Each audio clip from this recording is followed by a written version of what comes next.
A disturbing coincidence or something dark? Detective XQC shocked after realizing that D4vd released Romantic on the same day as Celeste's 12th birthday. There's too many coincidences that line up to the point he believes the rumor. TikTok piled on with its own theories. Screenshots circulated of alleged Discord chats where classmates claimed D4vd had even paid kids to keep their mouth shut about the relationship. Others dug into his lyric, noting he had referenced Celeste by name in songs, an obsession that had been hiding in plain sight for years. The industry response was just as swift. Within days of the body being identified, Intercope Records pulled all promotional campaigns for his upcoming album. Even Crocs and Hollister, brands that had partnered with him, dropped him instantly. Academics put it bluntly during a stream. Today, the music label Interscope is pumping the brakes on the singer's upcoming deluxe album.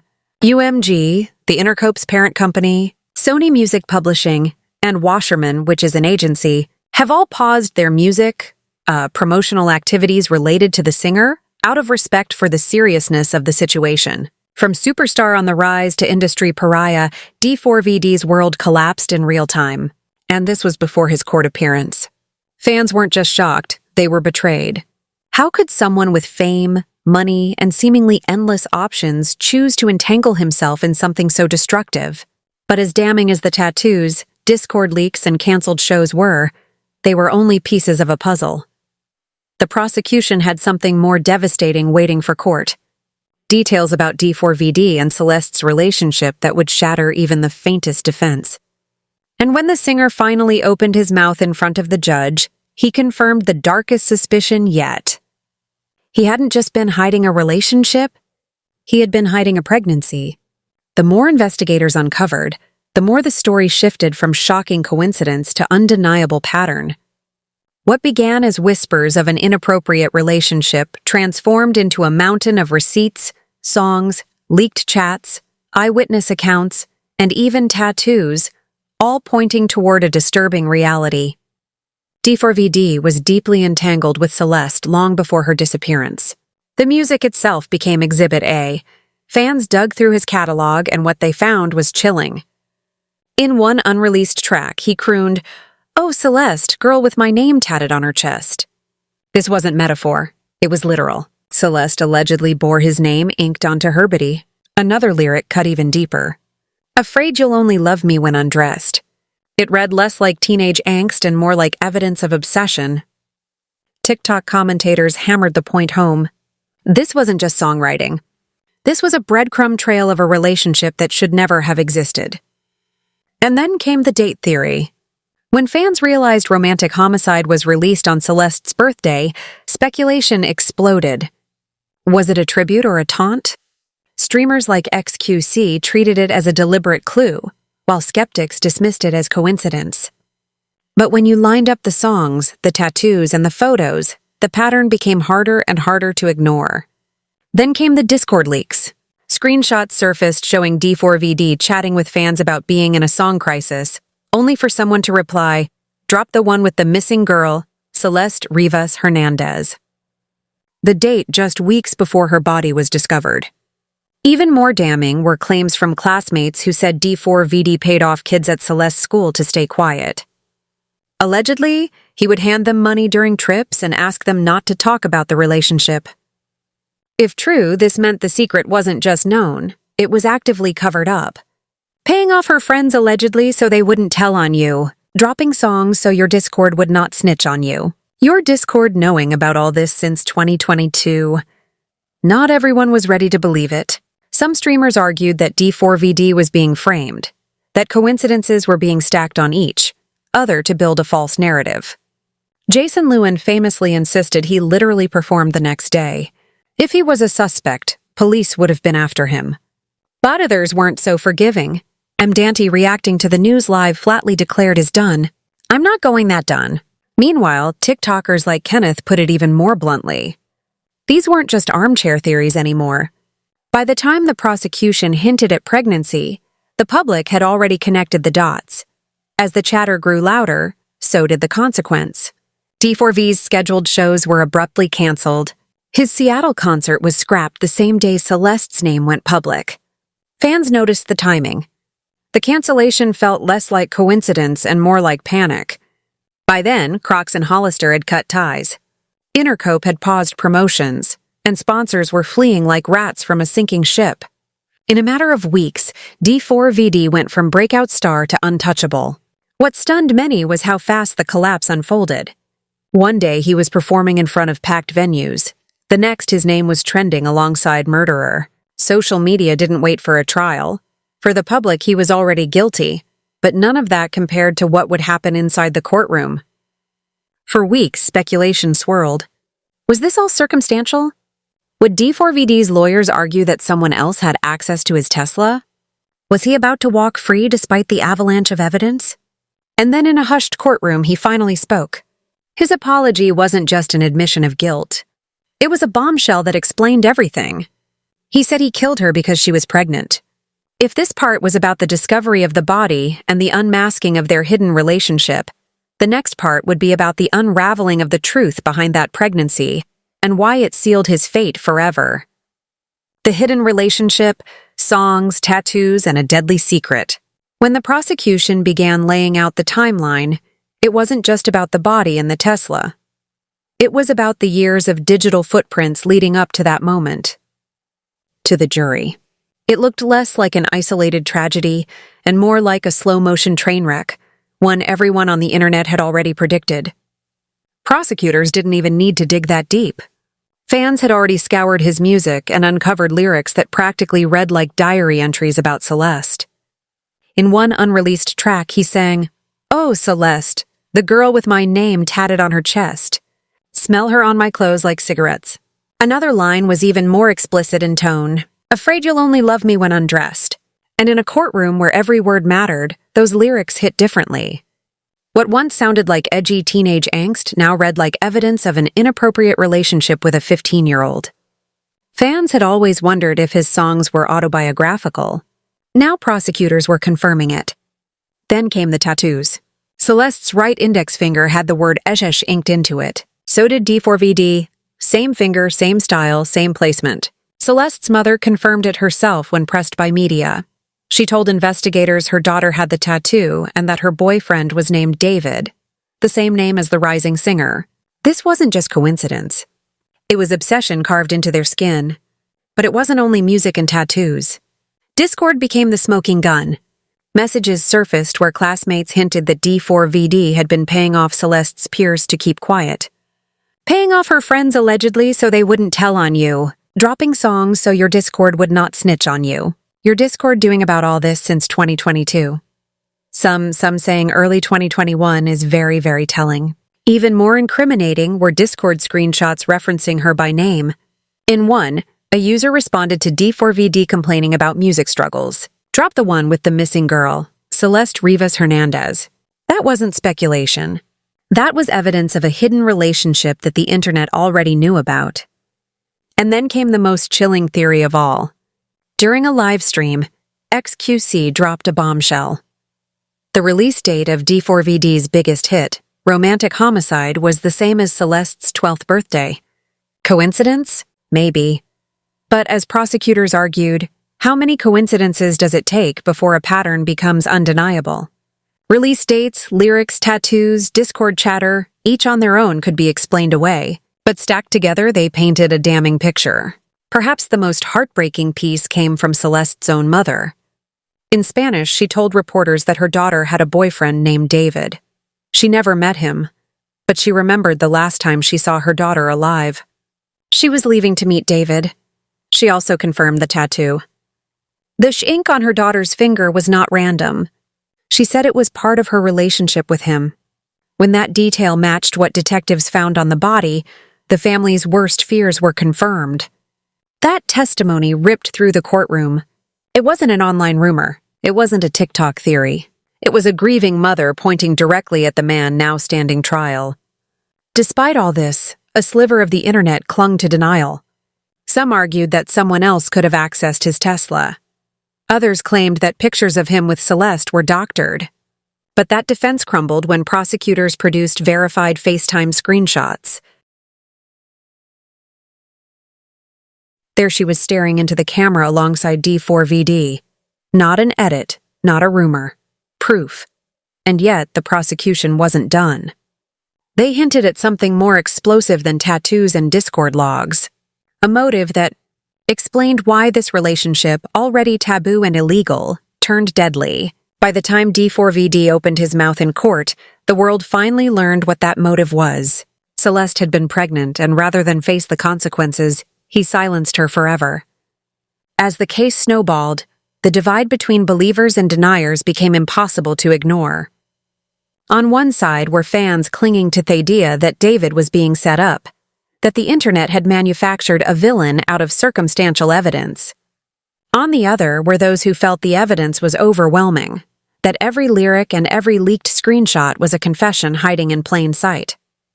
The clash played out live across Twitch and YouTube. Jason Lowen, a streamer close to David, tried to defend him. He insisted he literally performed the next day. If he was a suspect, the police would have been after him. But Ludwig fired back, refusing to let that logic stand. Jason's defense quickly made him a target online, with critics accusing him of enabling disturbing behavior. Rage, another streamer, tried to soften the blow by saying Jason didn't know the full story yet. But once evidence piled up, even Jason had to back away. M. on the other hand, didn't mince words. He's literally cooked, bro. It's literally over. Is absolutely done, bro. The court hadn't even heard opening statements yet, but in the court of public opinion, the verdict was already in. The music industry didn't wait either. Intercope Records, his label, halted all promotion for his upcoming album within days of the body being identified. Crocs and Hollister cut sponsorships just as quickly. Academics explained the move live, shocked at how aggressively the industry distanced itself. This wasn't just damage control, it was abandonment. For the first time since his rise to fame, D4vd was alone. But all the chaos online was nothing compared to what prosecutors had hinted at privately. The tattoos, the FaceTime calls, the Discord leaks, those were just the surface. They believed they had a motive so explosive it would silence even his defenders. Celeste, they claimed, was pregnant. Whispers of this had already circulated on TikTok, with creators speculating that pregnancy was the real reason he killed her. But in court, this wasn't gossip. It was the prosecution's theory that D4vd feared exposure, feared the destruction of his career, and chose to eliminate the problem rather than face it. Though they didn't reveal every forensic detail yet, prosecutors teased that medical examinations had raised strong suspicions. And when they hinted at this in pre-trial hearings, the courtroom atmosphere shifted from curiosity to horror. By the time David walked into court, the world had already made up its mind. He looked different, thinner, paler, drained of the confident persona that had once filled stages. Cameras captured him staring at the floor, avoiding eye contact with the public as if he knew the performance was over. Spectators packed the benches. Reporters scribbled furiously, and Celeste's family sat in silence, clutching tissues. Everyone waited for him to speak. Would he deny it all? Would he insist someone else planted the body in his car? Or would he finally crack under the weight of everything? When he opened his mouth, the answer was more devastating than anyone expected. His apology wasn't just an admission of guilt. It was a confession that tied every loose thread together. He didn't just say he was sorry. He explained why. He killed her, he admitted, because she was pregnant. The gasp that erupted in that courtroom echoed far beyond those four walls. It confirmed every whispered suspicion, every TikTok theory, every live stream rant, and it set the stage for the most haunting chapter of all. The courtroom breakdown and the aftermath that would erase his career, his freedom, and his legacy. The courtroom confession, I killed her because she was pregnant. The courtroom was dead silent when David finally raised his head. For weeks, reporters had speculated that he would deny everything, that his lawyers would claim the evidence was circumstantial, that anyone could have had access to his Tesla, that he was being framed by opportunists looking for clout. Instead, what came out of his mouth cut through all of that like a blade. I killed her because she was pregnant. Gasps erupted across the gallery.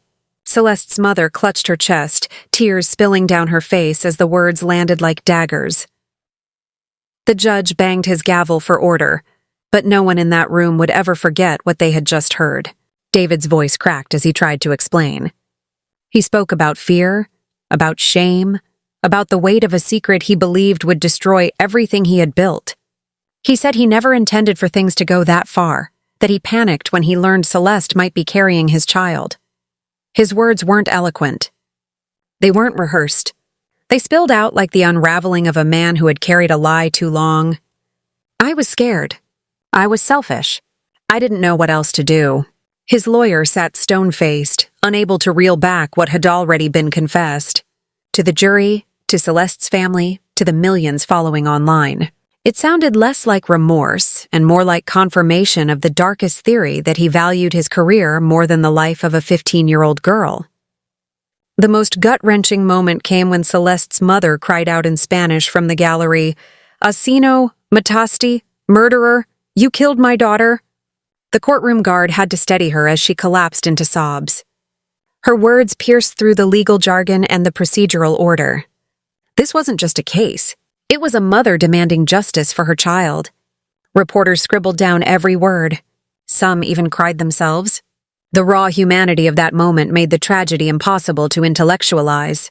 This was no longer about speculation, no longer about coincidences. It was about a girl who would never get to finish high school, whose life had been stolen because a man couldn't face the consequences of his actions. The confession lit the internet on fire. TikTokers and streamers who had speculated for weeks now had their confirmation.